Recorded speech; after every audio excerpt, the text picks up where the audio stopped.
we are going to be reading the Westing Game. My goal is to read chapters 4 and 5 for you guys right now. Hopefully my phone battery won't die. We've been doing lots of Zoom meetings and discussions this morning and lots of emails, and of course I tried to make some changes with my online platform to try to make my life easier, which of course did not necessarily work. So I'm just trying my best and we're going to carry on. But we are getting somewhere with the Westing Game, so I wanted to kind of keep reading. I hope you guys are enjoying this story thus far. Please don't forget to leave me a comment or give me a thumbs up so that I know you guys are enjoying the content, not just to encourage me to keep going. But other than that, I hope everybody is safe and doing well during all of this stuff that's going on. We just got word that we are indeed going to continue our distance learning here in our county until the end of the year. So that's going to be an interesting situation, and we're just going to make the best out of it. Trying to find creative ways to engage students, kind of like this one. That's fun and interactive and doesn't pose a lot of stress and added burdens to parents and families, because that's not necessarily the thing that we need right now.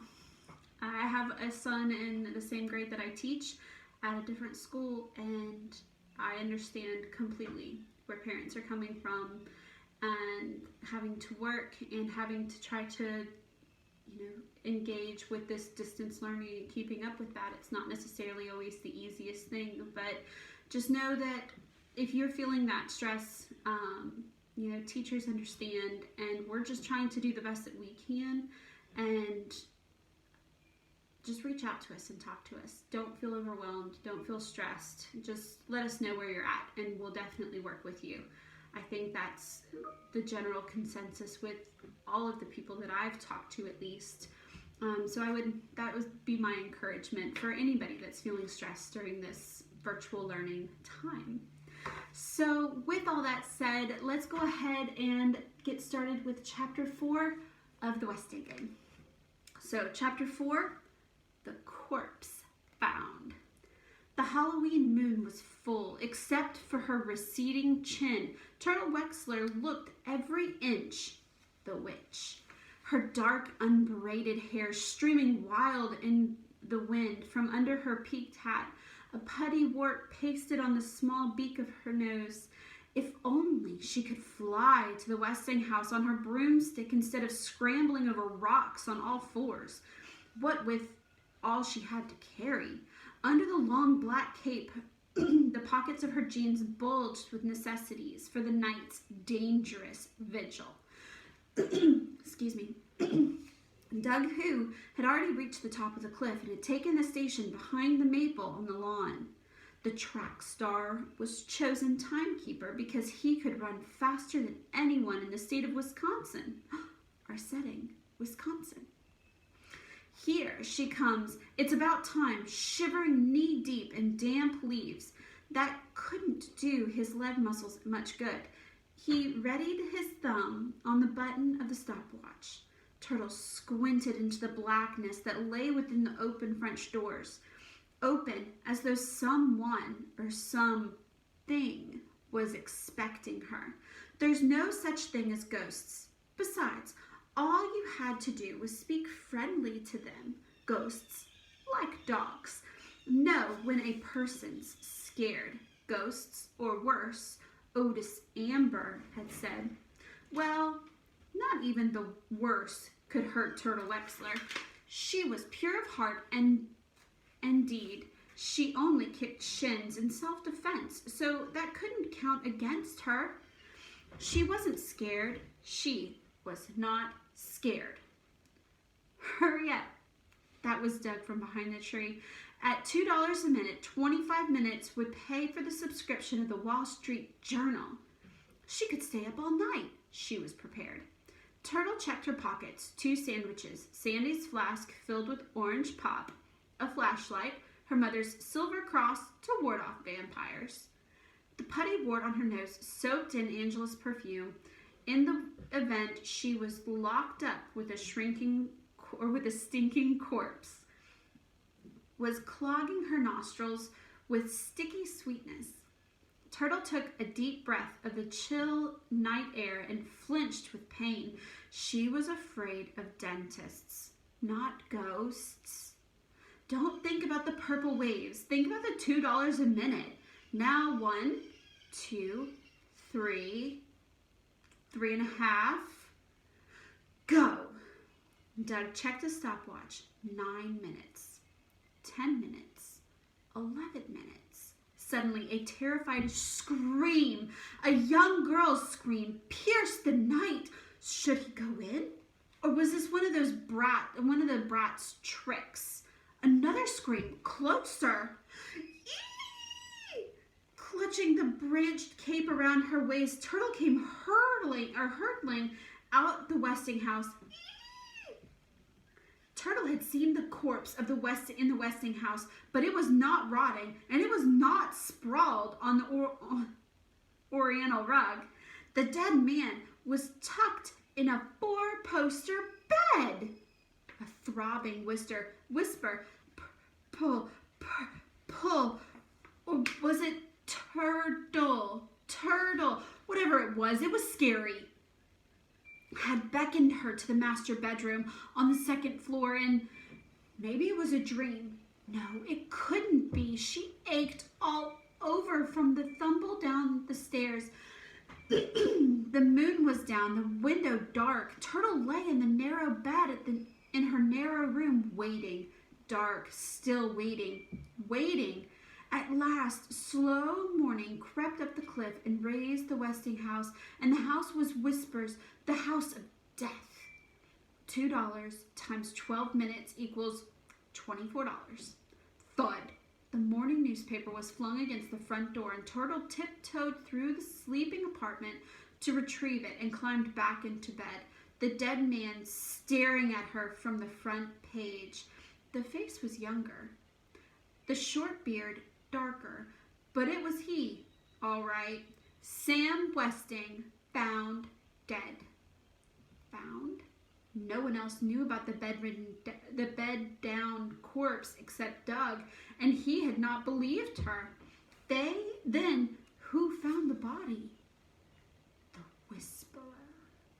Samuel W. Westing is a mysterious industrialist who disappeared 13 years ago, was found dead in his Westingtown mansion last night. He was 65 years old. The only child of immigrant parents, orphaned at age of 12, self-educated, hard-working Samuel Westing saved his laborer's wages and bought a small paper mill. From these meager beginnings, he built the giant Westing Paper Production Corporation and founded the city of Westingtown to house his thousands of workers and their families. His estate is estimated to be worth over $200 million. Turtle read that again. $200 million? Wow! When asked the secret of his success, the industrialist always replied, clean living, hard work, and fair play. Westing set his own example. He neither drank nor smoked and never gambled. Yet he was dedicated a gamesman and a master at chess. Turtle had been in the game room. That's where she had picked up the billiards cue that she had carried upstairs as a weapon. A great patriot, Samuel Westing was famous for his fun-filled 4th of July celebrations.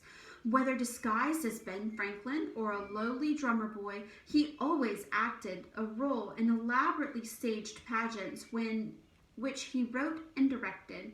Perhaps best remembered was his surprise portrayal of Betsy Ross. Games and feasting followed the pageant, and at sunset, Mr. Westing put on his Uncle Sam costume and set off fireworks from his front lawn. The spectacular pyrotechnic display could be viewed 30 miles away. Fireworks! So that's what was in all those boxes stamped danger, explosives. stacked on the ground to the floor in the storeroom. What a pyrotechnic display that would have made if they all went off at the same time. I kind of like this girl. Turtle. She's an interesting young lady. So the Paper King's later years were marred by a tragedy. His only daughter, Violet, drowned on the eve of her wedding, and 2 years later his troubled wife deserted their home. Although Mr. Westing obtained a divorce, he never remarried. Odd thing to include in somebody's obituary. 5 years later, he was sued by an inventor over rights to the disposable paper diaper. On his way to court, Samuel Westing and his friend, Dr. Sidney Sykes, were involved in a near-fatal automobile accident. Both men were hospitalized with severe injuries. Sykes resumed his Westingtown medical practice and the post of the county coroner, but Westing disappeared from sight. It was rumored, but never confirmed, that he controlled the vast Westing Paper Products Corporation from a private island in the South Seas. He is still listed as chairman of the board. We are as surprised as you are and deeply saddened, a spokesman for the Julian R. Eastman, president and chief executive officer of the corporation. Chief executive officer. I can't remember exactly how old I was, but I was fairly old when I realized that CEO meant chief executive officer, CEO. So the person in charge of the corporation stated when informed that Westing's body had been found in his lakeside home, Dr. Sykes' response was a tragic end to a tragic life. Sam Westing was a truly great and important man. The funeral will be private. The executor of the Westing estate said the deceased requests that, in place of flowers, donation be sent to the Blind Bowlers of America. Turtle turned the page in the newspaper, but what was that all? That was it? There was no mention of how the body was found. There was no mention of an envelope propped on the bedside table with a shaky hand had scrawled, "If I am found dead in bed." She had been edging her way against the four-poster, reading the words on the beam of the flashlight, when she felt the hand, the waxy, dead hand that lay on the red, white, and blue quilt. Through her scream, she had seen the white, bearded face. She remembered running, tripping over the billiard cue, falling down the stairs, denting Sandy's flask, dropping everything else. There was no mention of 2 suspicious peanut butter and jelly sandwiches on the premises, or a flashlight, or a silver cross on a chain. There was no mention of prowlers, no mention of anyone having seen a witch, no mention of footprints on the lawn, track shoes and sneakers, size 6. Oh well, she had nothing to fear other than losing her mother's cross. Old Mr. Westing probably died of a heart attack or pneumonia. It was drafty in there. Turtle hid the folded newspaper in her desk drawer, counted her black and blue markers in the mirror, 7, dressed, and set out to find the 4 people who knew she had been in the Westing house last night. Doug Who, Theo Theodorakis, Otis Amber, and Sandy. They owed her $24. At noon, the 62-year-old delivery boy began his rounds. He had 16 letters to deliver from E.J. Plum, attorney at law. Otis Amber knew what the letters said because one had been addressed to him.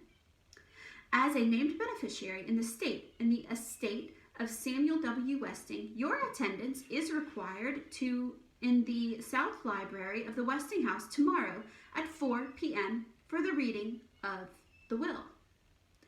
Means old man Westing left you some money, he explained. Just sign the receipt here. What do you mean? What does position mean? It means position, like a job. Most recipients have to make sure the right person gets the right letter. Grace Windsor Wexler wrote housewife, crossed it out, wrote decorator, crossed it out, wrote heiress. Then she wanted to know who else, how many, how much. I ain't allowed to say anything. The other heirs were too stunned by the unexpected legacy to bother him with questions. Madame Who marked an X for her husband, filled in her name and position. Theo wanted to sign the receipt for his brother, but Chris insisted on doing it himself. Slowly, taking great pains, he wrote, Christos Theodorakis, bird watcher. By the time the sun had set behind the Sunset Towers parking lot, Otis Amber Deliverer had completed his rounds. And chapter 5 is 16 heirs. You see how that's written, heirs? Sounds like the air we breathe, but it's heirs with an H. And that means the people that get what you leave when you die. Like they're your heirs. An heir is typically a male word, and an heiress is a female or a feminine word. All right, so 16 heirs. The marbled sky lay heavy and on the gray Great Lake when Grace Winsler Wexler parked her car in the westing driveway and strode up the walk ahead of her daughters. Her husband had refused to come, but no matter. Recalling family gossip about a rich uncle, maybe it was great uncle, anyway, his name was Sam. Grace had convinced herself that she was probably the rightful heir. Jake was Jewish, so he could not possibly be related to Samuel W. Westing. I can't imagine what became of my silver cross, she said, fingering the gold link necklace under her mink stole as she paused to appraise the big house. You know, Angela, we could have the wedding right here. Turtle, where are you wandering off to now? The letter said, never mind. Turtle preferred not to explain how she knew that the library could be entered through the French doors on the lawn. The front door was opened by Crow. Although the Sunset Tower cleaning woman always wore black, here it reminded Grace Wexler to dab her eyes with a lace handkerchief. This was a house of mourning. So everybody's supposed to be sad. So Grace is putting it on. The silent Crow helped Angela with her coat and nodded approval of the blue velvet dress with white collar and cuffs. I'll keep my furs with me, Grace said. She did not want to be taken for one of the poor relatives. Seems rather chilly in here.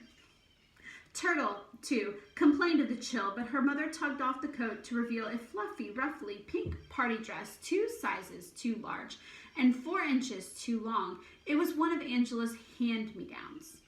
Please sit anywhere, the lawyer said without glancing from envelopes he was sorting at the head of the long library table. Mrs. Wexler took the chair to his right and mentioned to her favorite. Angela sat down next to her mother, removed her trousseau towel from her large tapestry shoulder bag, and took up embroidering the monogram D. Slumped in the third chair, Turtle pretended that she had never seen the paneled library with its bare and dusty shelves. Suddenly she sat up with a start. An open coffin, draped in bunting, rested on the raised platform at the far corner of the room. In it lay a dead man, looking exactly as she had found him, except now he was dressed in a costume of Uncle Sam, including the tall hat. Between the waxy hands, folded across his chest, lay her mother's silver cross.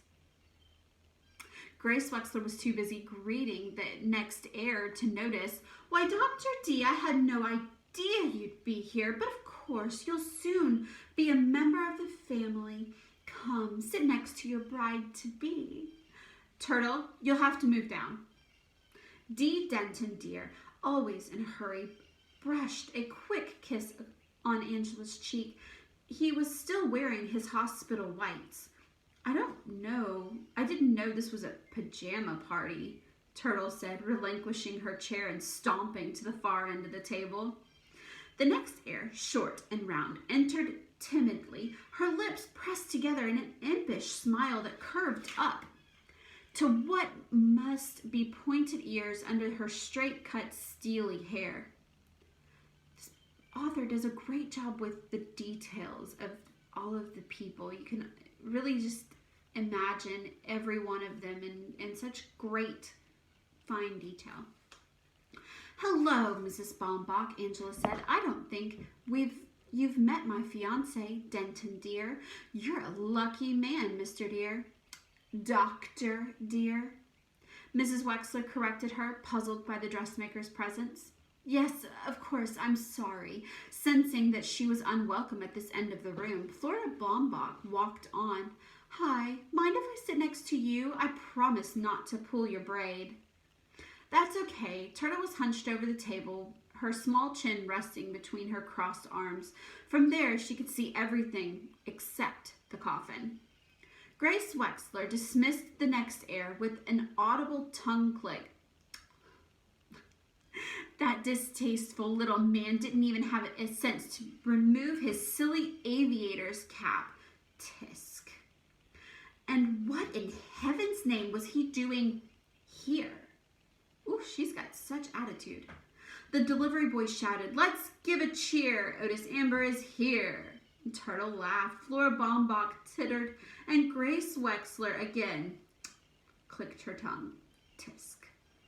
Doug Who and his father entered silently, but Sandy gave a hearty hi and a cheery wave, and he wore his doorman's uniform, but unlike Otis Amber, carried his hat in his hand. Grace Windsor Wexler was no longer surprised at the odd assortment of heirs, household workers, all or former employees, she decided. The rich always reward servants in their wills, and her Uncle Sam was a generous man. "Aren't your parents coming?" he asked the older Theodoracus boy who was wheeling his brother into the library. "They weren't invited," Theo replied. "It's onin'," Chris announced. What'd he say? He said, "It's snowing," Theo and Flora Baumbach explained at the same time. The heirs watched helplessly as the invalid's thin frame was suddenly torn and twisted by convulsions. Only the dressmaker rushed to his side. I know, she simpered. "You're trying to tell us all about the itsy-bitsy snowflakes." And Theo moved her away. "My brother is not an infant, and he is not retarded, so please, no more baby talk." Blinking away tears, Flora Baumbach returned to her seat, the elfin smile she had painted on her pained face. Some stared at the afflicted child with morbid fascination, but most turned away. They didn't want to see. "Primordial tract involvement," Denton Deer whispered, trying to impress Angela with the diagnosis. Angela, her face a mirror of the boy's suffering, grabbed her tapestry bag and hurried out of the room. "Why, hello, Judge Ford." Proud of her liberalism, Grace Windsor Wexler stood and leaned over the table of the black woman's hand. She must be here at some legal capacity. Or maybe her mother was a household maid. But of one thing Grace was certain. J.J. Ford could no more be related to Samuel W. Westing than Mr. Who. "Can we get started?" Mr. Who asked, hoping to get back in time to watch the football game on television. "I must return to my restaurant," he announced loudly. "Sunday is our busiest day, and we are still accepting reservations. Shin Hu Restaurant on the 5th floor of the Sunset Towers, specializing in..." Doug tugged his father's sleeve. "Not here, Dad. Not in front of the dead." "What dead?" said Mr. Hu, as he had not noticed the open coffin. Now he did. Oh. The lawyer explained that several heirs had not yet arrived. "My wife is not coming," said Mr. Hu. Grace said. Said Mr. Hu. Grace said Dr. Wexler was called away on an emergency operation. "An emergency Packers game in Green Bay," Turtle confided to Flora Baumbach, who scrunched up her shoulders and tittered behind her plump hand. Then they were still waiting for one, no, two more, the lawyer said, fumbling with his papers, his hands shaking under the strict scrutiny of the judge. Judge Ford had recognized E.J. Plum. Several months ago, he had argued before her court, bumbling to the point of incompetence. Why, she wondered, was a young, inexperienced attorney chosen to handle the estate of such importance? Come to think of it, what was she doing here? Courtesy? Perhaps, but what about the rest of them? The other tenants of the Sunset Towers? Don't anticipate Josie Joe wait for Sam Westing to make the first move. Light footsteps were heard in the hall. It was only Angela who blushed and, hugging her tapestry bag close to her body, returned to her seat. The heirs waited, some chatting with neighbors, some looked up at the gilt ceiling, some studied the pattern of the oriental rug. Judge Ford stared at the table, at Theodorakis' hand, a calloused hand, healed cut, a shiny slash of burn on the deep bronze skin. She lowered her hands back to her lap. Her Greek skin was darker than her black skin. Thump, thump, thump. Someone was coming. Were there two of them? In came Crow, eyes lowered. Without a word, she sat down next to Otis Amber. A dark cloud passed from her face and eased off a tight shoe under the table. Thump, thump, thump. The last expected heir arrived. Hello, everybody. Sorry I'm late. I haven't quite adjusted to this. Seidel Pulaski waved a gaily painted crutch in the air, tottered, and set it down quickly with another thump. This crutch. Crutch. What a horrible word, but I guess I'll have to get used to it. And she pursed her bright red mouth, painted with fullness beyond the narrow lines of her lips, trying to suppress a smile of triumph. Everyone was staring. She knew that they would notice. What happened, Pulaski? Otis Amber asked. Did you pull Turtle's braid again? More likely she visited Wexler, the foot butcher, Sandy suggested. Seidel was pleased to hear someone come to her defense with a loud click of the tongue. She had not even blinked a false eyelash at those offensive remarks. Poised, they call it. It's really nothing, she reported bravely. Just some of the wasting disease. But pity me not. I shall live and remain with the remaining time, enjoying each precious day to the full. Thump, thump, thump. The secretary kept to the side of the room, avoiding the oriental rug that might cushion the thump of her purple striped crutch. As she made her way to the end of the table, her exaggerated hips were even more exaggerated by the wavy stripes of white on her purple dress.